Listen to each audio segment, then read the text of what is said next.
कहाँ से आ रही है एक खुशबू पारिजात की, कहाँ से आ रही है एक खुशबू पारिजात की। जरूर सम्मेद शिखर के सुखरों को छू करके निकली है हवा आज की। सम्मेद शिखर के शिखरों को छू करके निकली है हवा आज की। श्रेयांसनाथ भगवान के संकुल कोट का स्पर्श करते हुए सम्मेद शिखर की सुगंधित वादियों की हवा आज जयपुर तक पहुंच गई है और उनका निर्माण महोत्सव पर निर्माण लाड़ू चढ़ाया। रक्षाबंधन पर्व का यह अद्भुत दिन कि जो तन को महका दे, जो तन को महका दे वो गोसीर चंदन, जो तन को महका दे वो गोसीर चंदन, और जो मन को प्यार से महका दे वो रक्षाबंधन। जो मन को प्यार से महका दे वो रक्षाबंधन। आज भाई भाई से मिल रहे हैं, भाई बहन से मिल रहे हैं, और दूर दूर की बहनें भी अपने भाइयों के पास पहुंची रक्षाबंधन के लिए। अद्भुत दिन है। वास्तव में केवल भाई बहन का दिन नहीं है, ये तो देव शास्त्र गुरु के प्रति पूर्ण समर्पण का दिन है। मुनि राजों की रक्षा हुई थी इस दिन। मालूम होगा, आपने कथा सुनी होगी, पढ़ी होगी। धन्य है वो 700 मुनि राज। ज्ञानी, आपके तन की रक्षा तो कोई भी कर सकता है, आपके तन की रक्षा तो कोई दूसरा भी कर सकता है, लेकिन आपके मन की रक्षा केवल आप कर सकते हो। और वो उन 700 मुनि राजों ने किया। कोई दोष नहीं है उनका, पूर्ण निर्दोष हैं, निर्ग्रंथ वीतरागी तपस्वी हैं। और फिर भी भोर का वक्त है। सम्राट ने देखा कि लोग चले जा रहे हैं, किन्हीं के हाथ में श्रीफल हैं, किन्हीं के हाथ में मंगल कलश हैं, किसी के हाथ में अष्टद्रव्य हैं, किसी के हाथ में फूल के गुच्छे हैं, और लोग उनसे रहा ना गया। साथ में उपस्थित मंत्रियों से पूछा कि सब के सब लोग इतनी जल्दी जल्दी, इतने भक्ति भाव से, इतने उल्लास के साथ कहाँ जा रहे हैं? बोलो, जब आप शहर में अपनी दुकान पर बैठे हों, अपने बंगले में बैठे हों, और लोग एकदम अपनी गाड़ियां लेके और पीटे धोती दुपट्टा पहन के, योग्य वस्त्र पहन के और दौड़े जाएं, तो मन तो होगा ना पूछे कि सुबह सुबह कहाँ जा रहे हो। और तब मालूम पड़ता है कि आज रक्षाबंधन है, आज श्रेयांसनाथ भगवान का निर्माण कल्याणक है, नसिया जी में निर्वाणोत्सव मनाया जा रहा है, वहां जा रहे हैं। एक बार आपका मन भी होगा कि दुकान वुकान बंद करो अपन भी। सम्राट ने तुरंत कहा, इतने सारे लोग ऐसे भक्ति भाव से जा रहे हैं, हम भी जाएंगे। मंत्री ने कहा कि नंगे मुनियों के पास जाके महाराज आप क्या करेंगे? ये तो सब उनके पास जा रहे हैं। राजा ने कहा कि जब सामान्य ज्ञान रखने वाली प्रजा मुनियों के दर्शन के लिए नंगे पांव दौड़ी जा रही है, तो मैं तो विशेष ज्ञान रखने वाला राजा हूं, मैं ऐसे तपस्वियों के दर्शन जरूर करूंगा, ऐसे तपस्वियों के दर्शन जरूर करूंगा कि जिनके दर्शन के लिए लोग लालायित रहते हैं, जिनका ज्ञान ध्यान तप, जिनका ब्रह्मचर्य वीतरागता लोक में विख्यात। मंत्री पता नहीं किस कारण से चिड़े हुए थे मुनियों से। संप्रदाय का जहर बड़ा खतरनाक होता है, और उनके भीतर एक तरह का संप्रदायवाद भरा हुआ था। उन्हें निर्ग्रंथ और वीतरागता बिल्कुल पसंद नहीं थी। और उन मंत्रियों ने राजा को कहा कि आप आग्रह करते हैं तो भले चलें, लेकिन ऐसे वैसे कोई ज्ञानी नहीं होते हैं। राजा ने कहा कि कैसी बातें करते हो, ब्राह्मण कहलाते हो, ज्ञानी कहलाते हो, और तपस्वियों के प्रति ऐसे भाव रखते हो। चाके पहले दर्शन तो करें उनके। दर्शन को गए, पूरे लवाजमे के साथ गए, पूरे मंत्रिमंडल के साथ गए। बोलो, एक मंडप खाली क्यों है? अकेला खंडा का परिवार आके बैठ जाए ना तो भी मंडप पूरा भर जाए।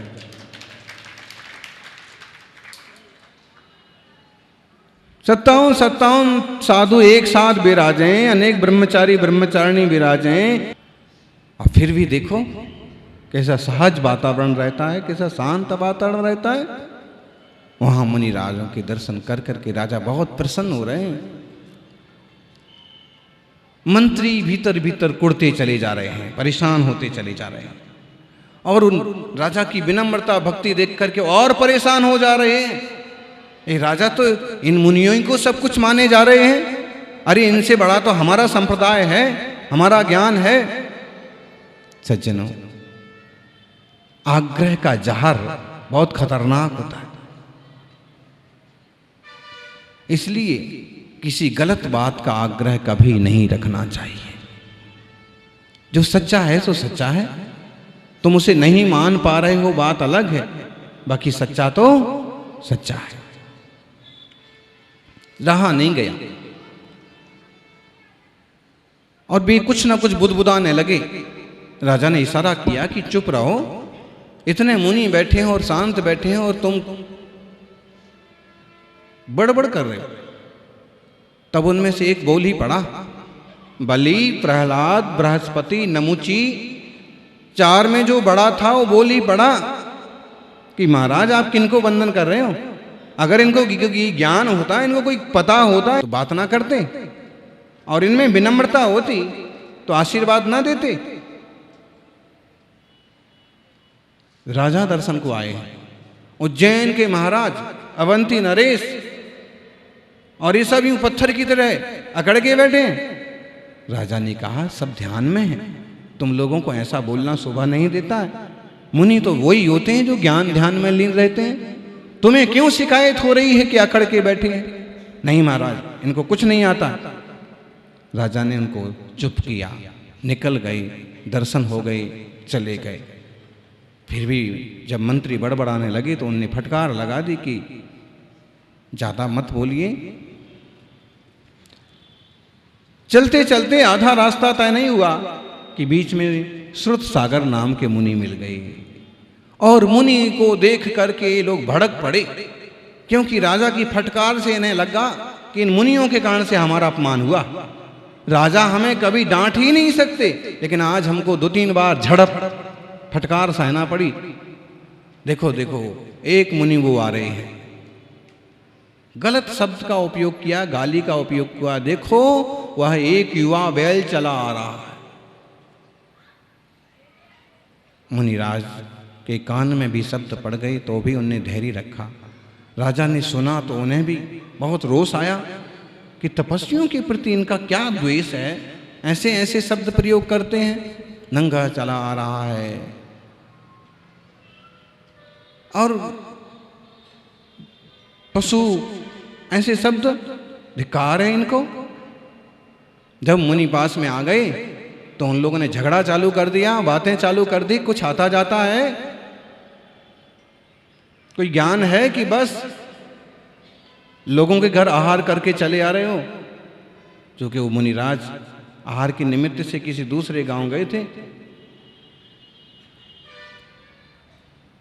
मुनिराज ने कहा कि तुम्हारी क्या जिज्ञासा है, बनेगा तो मैं समाधान करूंगा।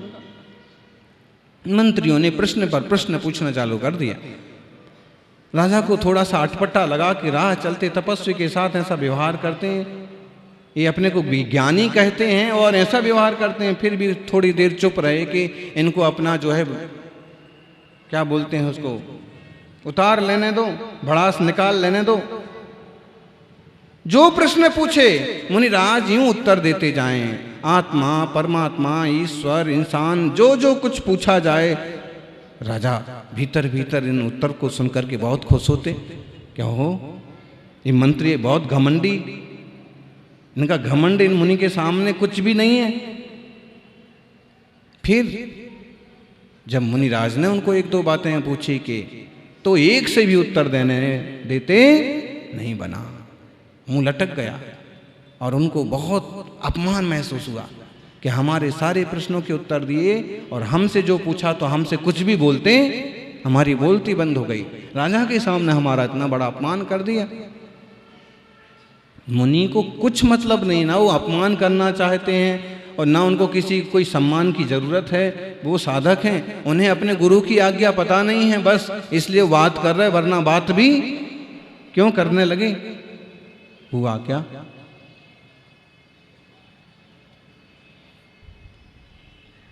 राजा ने कहा कि हो गई शांति, अब चलो। देख लिया मुनि का ज्ञान। वो 700 मुनि और उनके गुरु की बात छोड़ो, संघ के सबसे छोटे मुनि राज और उनसे भी तुमसे, उनने भी तुम्हारा मुंह बंद कर दिया। फिजूल का अहंकार मत किया करो। दुनिया में मुनियों से बड़ा कोई ज्ञानी नहीं होता है। वो निरंतर ज्ञान ध्यान में लीन हैं, आत्मानुरागी संत हैं। तुम जबरदस्ती अहंकार पालते हो। चलो, निकल तो गए लेकिन आग लग गई, बदला लेंगे अपमान का। राजा को कुछ पता नहीं है। चारों ने आधी रात में प्लान बनाया कि आज मार देंगे। मुनियों का, निर्दोष तपस्वी का कत्ल करने की तैयारी हुई। इधर आचार्य देव ने जब मुनिराज से सारे समाचार जाने तो अकंपन आचार्य ने कहा कि श्रुत सागर, बहुत बड़ी गलती हो गई। संघ के ऊपर इससे बहुत बड़ा उपसर्ग आ सकता। तुम तो श्रुत सागर हो, तुम्हें समझदारी से काम लेना चाहिए। राह चलते लोगों से बात करने की क्या जरूरत पड़ी? अब संघ झंझट में पड़ जाएगा, संकट में पड़ जाएगा। उन्होंने कहा कि भगवान प्रायश्चित दीजिए और बताइए कि संकट में ना पड़े संघ, इसके लिए क्या उपाय हो सकता है, मैं क्या करूं? गुरु ने कहा, कहते हुए तो मुझे भी खेद होता है, तुम्हारे जैसे तपस्वी ज्ञानी शिष्य जिनसे जिन धर्म की प्रभावना हो, दिन दूनी रात चौगनी हो सकती है, लेकिन फिर भी यही आज्ञा, आदेश और प्रायश्चित है कि जहाँ ये सारी बात हुई है तुम वहीं जाके ध्यान करो, वहीं जाके रात भर खड़े रहो, तो संघ पर उपसर्ग आने से बच जाएगा। तुम्हारी बहुत कठिन परीक्षा होगी। उन्होंने कहा कि जो भी परीक्षा होगी, मेरे गुरु का आशीर्वाद मेरे साथ है। बताओ कैसा मतलब वो क्षण रहा होगा, आचार्य श्री ने कैसे आज्ञा दे दी होगी इतने बड़े संकट का मुकाबला करने के लिए, और कैसे वो मुनिराज की जिनने सहजता से विनम्र भाव से स्वीकार कर लिया। ऐसे भेद विज्ञानी गुरु आज्ञा प्रधानी मुनि जयवंत हो।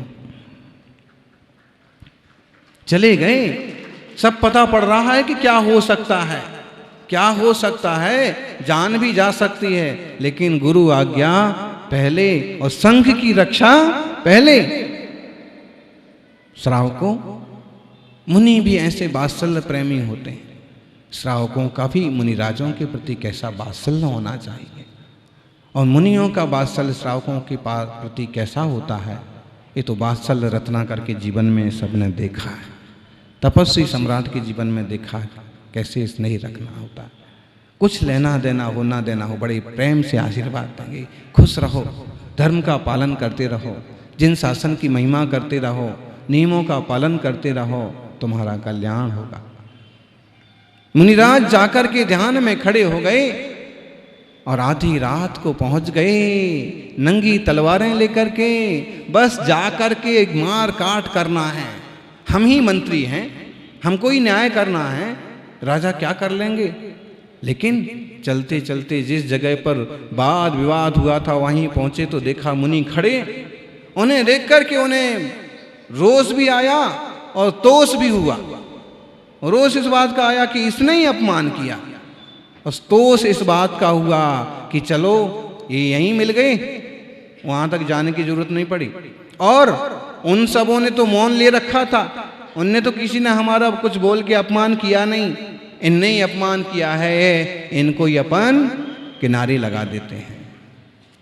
ज्ञानी मुनिराज ध्यान में जरूर हैं, लेकिन बाहर की आहट, बाहर की आवाज और ये सब चीजें कान में तो पड़ती हैं।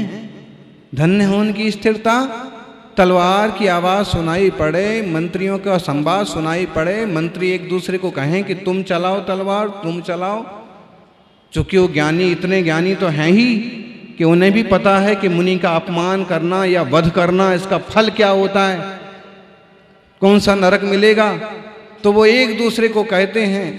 अंत में वो चारों कहते कि मैं पाप क्यों माथे लूं, एक साथ सब लोग बार करो, जो पाप होगा सब भोगेंगे, मैं अकेला क्यों भोगूं।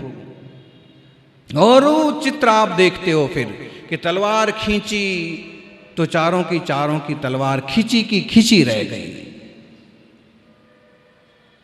स्तंभित हो गए पत्थर की तरह। कैसे हो गए? अरे इंसानों, केवल मुनि के भक्त इंसान नहीं होते हैं, देवता भी मुनि के भक्त होते हैं। भगवान के भक्त इंद्र देवता भी होते हैं। और वहाँ की यक्ष जब जी सब तमाशा दिखा तो उसने उनको पत्थर की तरह कीलित कर दिया अपनी शक्ति से। सारी बात हवा की तरह फैल गई। राजा को मालूम पड़ा, राजा को भयंकर गुस्सा आया। इन दुष्टों ने पहले तो कल मुंह काला कराया, मुनियों का अपमान किया, खुद का अपमान भोगा, और रात में ऐसा कर्म किया। इन चारों का मुंह काला करके निकाल दिया जाए।